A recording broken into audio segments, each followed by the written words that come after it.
कदापि शक्य नाही. समाज तुम्हाला कधीही स्वीकारणार नाही. संन्याशांच्या मुलांना समाजात मान्यता नाही. आमच्या आईवडिलांनी शिक्षा भोगली आहे, त्यात आमचा काय दोष? या प्रश्नाला वेद, धर्मग्रंथ किंवा धर्मशास्त्रामध्ये ही लिहिल्या गेले नाहीये. होय, बरोबर आहे. कारण आजपर्यंत ते घडलेच नाहीये, म्हणून वेदात आणि धर्मग्रंथ ते लिहिलेच गेले नाहीये. त्याचा कोणी विचारच केला नाहीये, पण आता हे घडलंय. बघा बघा, ही 18 वर्षाची मुलं आम्हाला अक्कल शिकवतायत, आमचा अपमान करतायत. घोर अपमान, घोर अपमान.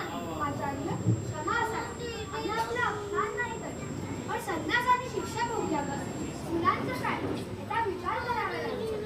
नवीन नियम करावे लागतील. अरे आपल्याला हे पैठणच्या दरवेळेला नियम शिकवतो. आचार्य, तसे नाही. नियम माणसांसाठी असतात, नियमासाठी माणूस नाही. संन्याशाच्या मुलांना समाजात स्थान नाही, प्रजाबंध ज्ञान प्राप्तीचा अधिकारही नाही. दादा, मला खूप भीती वाटते. आपण आपल्या घरी आळंदीला जाऊ ना? घाबरू नको, आपण नक्की आपल्या घरी आळंदीला जाऊया. ज्ञान ही जगातली पवित्र गोष्ट आहे. तो सगळ्यांचा अधिकार आहे. चराचरात एकच परब्रह्म व्यापलेला आहे. त्याची खूण म्हणजे ज्ञान. सर्वांमध्ये एकच आत्मा आणि एकच चैतन्य आहे. सर्वांमध्येच एकच आत्मा म्हणतोस ना? सिद्ध करून दाखव. तो बघ रेडा चाललाय. तुझा त्याचा आत्मा एकच आहे, तर घे त्या रेड्याकडून वेद म्हणून. घेतोस? नाही जमली तर पायावर डोकी ठेवून शिक्षा भोगायला तयार हो.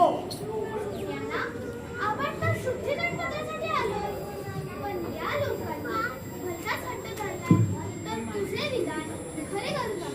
त्याशिवाय पर्याय नाही. परमेश्वराची हीच इच्छा असावी.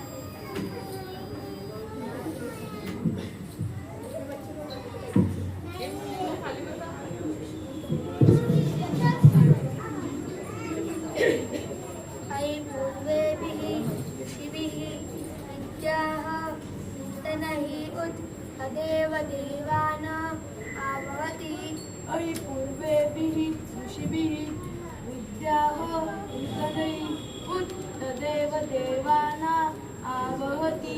जय जय काय, जय जय